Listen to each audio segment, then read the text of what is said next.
All right, welcome back. It is August 7th, 2021, and we're back for about 10 minutes a day reading the Anarchist Handbook, organized by Michael Malice. And today we are beginning Chapter 20, Murray Rothbard, Anatomy of the State, on page 283, and we'll just get started. Here's Michael Malice's introductory paragraph. Murray Rothbard is popularly regarded as the godfather of anarcho-capitalism. Throughout his very long career, the economist, philosopher, and historian covered an enormous swath of issues from the perspective of individual rights. His article, Anatomy of the State, is commonly cited as the one which makes readers take a radically different perspective on the nature of the state from what they have been taught in school, and makes them realize just how malevolent the government really is. And let's go. Here's Murray Rothbard. What the state is not. The state is almost universally considered an institution of social service. Some theorists venerate the state as the apotheosis of society. Others regard it as an amiable, though often inefficient, organization for achieving social ends. But almost all regard it as a necessary means for achieving the goals of mankind. A means to be ranged against the private sector, and often winning in this competition of resources. With the rise of democracy, the identification of the state with society has been redoubled, until it is common to hear sentiments expressed which violate virtually every tenet of reason and common sense, such as, quote, "We are the government." The useful collective term "we" has enabled an ideological camouflage to be thrown over the reality of political life. If, quote, "we are the government," then anything a government does to an individual is not only just and untyrannical, but also, quote, "voluntary" on the part of the individual concerned. If the government has incurred a huge public debt, which must be paid by taxing one group for the benefit of another, this reality of burden is obscured by saying that, quote, "we owe it to ourselves." If the government conscripts a man or throws him into jail for dissident opinion, then he is, quote, "doing it to himself," and therefore nothing untoward has occurred. Under this reasoning, any Jews murdered by the Nazi government were not murdered. Instead, they must have, quote, "committed suicide," since they were the government, which was democratically chosen. And therefore anything the government did to them was voluntary on their part. One would not think it necessary to belabor this point, and yet the overwhelming bulk of the people hold this fallacy to a greater or lesser degree. We must therefore emphasize that we are not the government. The government is not us. The government does not in any accurate sense represent the majority of the people. But even if it did, even if 70% of the people decided to murder the remaining 30%, this would still be murder and would not be voluntary suicide on the part of the slaughtered minority. No organicist metaphor, no irrelevant bromide that, quote, "we are all part of one another," must be permitted to obscure this basic fact. If then the state is not us, if it is not the human family, getting together to decide mutual problems, if it is not a lodge meeting in a country club or a country club, what is it? Briefly, the state is that organization in society which attempts to maintain a monopoly of the use of force and violence in a given territorial area. In particular, it is the only organization in society that obtains its revenue not by voluntary contribution or payment for services rendered, but by coercion.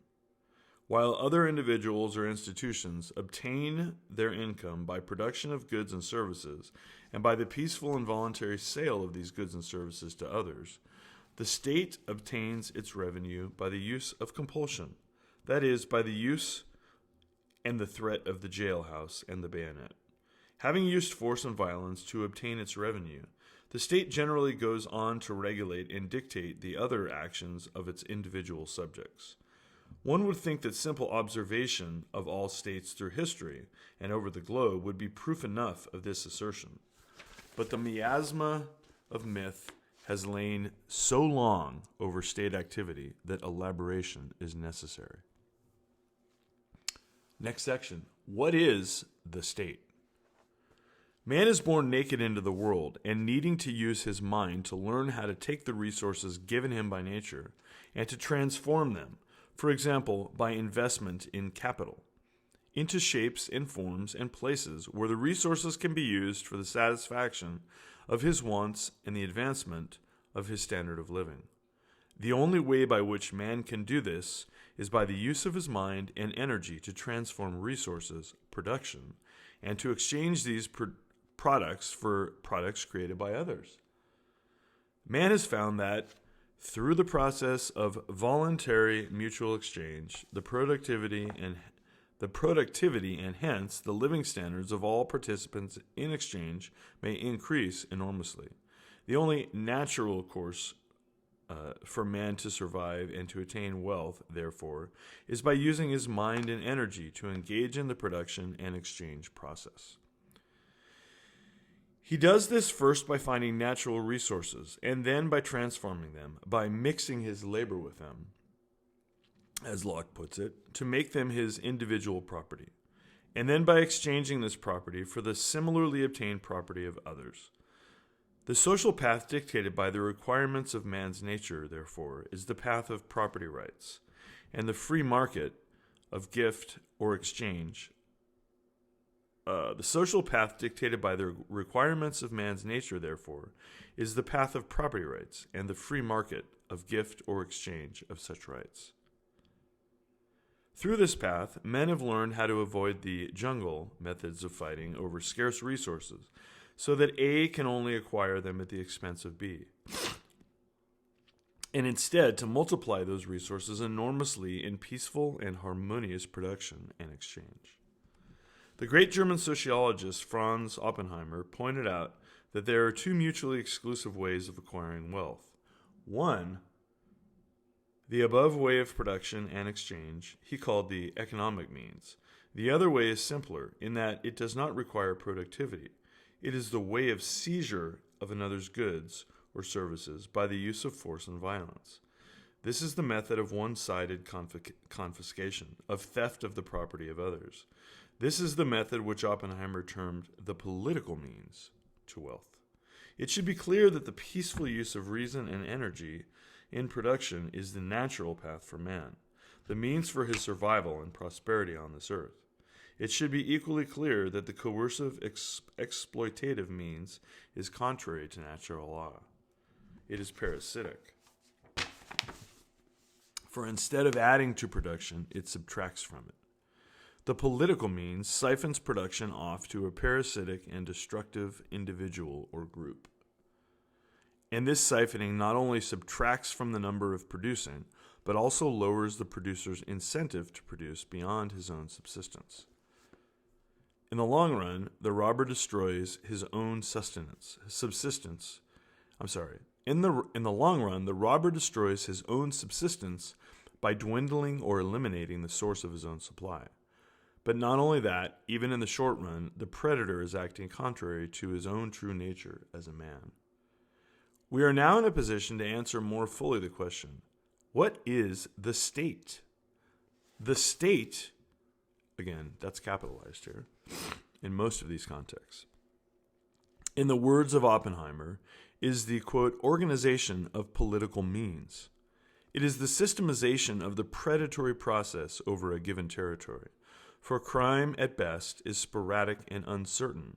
Their parasitism is ephemeral, and the coercive parasitic lifeline may be cut off at any time by the resistance of the victims.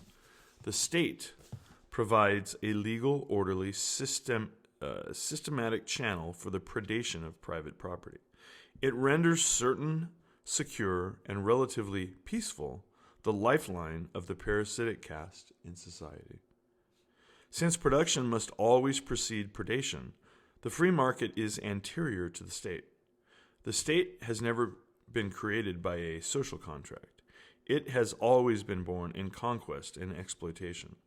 The classic paradigm was a conquering tribe pausing in its time-honored method of looting and murdering a conquered tribe to realize that the time span of plunder would be longer and more secure, and the situation more pleasant, if the conquered tribe were allowed to live and produce, with the conquerors settling among them as rulers exacting a steady annual tribute. One method of the birth of a state may be illustrated as follows. In the hills south of Ruritania, a bandit group manages to obtain control over the territory, and finally the bandit chieftain proclaims himself, quote, king of the sovereign and independent government of South Ruritania. And if he and his men have the force to maintain this rule for a while, lo and behold, a new state has joined the family of nations. And the former bandit leaders have been transformed into the lawful nobility of the realm. And we'll wrap up there about 3/4 of the way down, page 286, reading Murray Rothbard from the Anarchist Handbook, organized by Michael Malice, 10 minutes a day-ish. And we'll see you soon.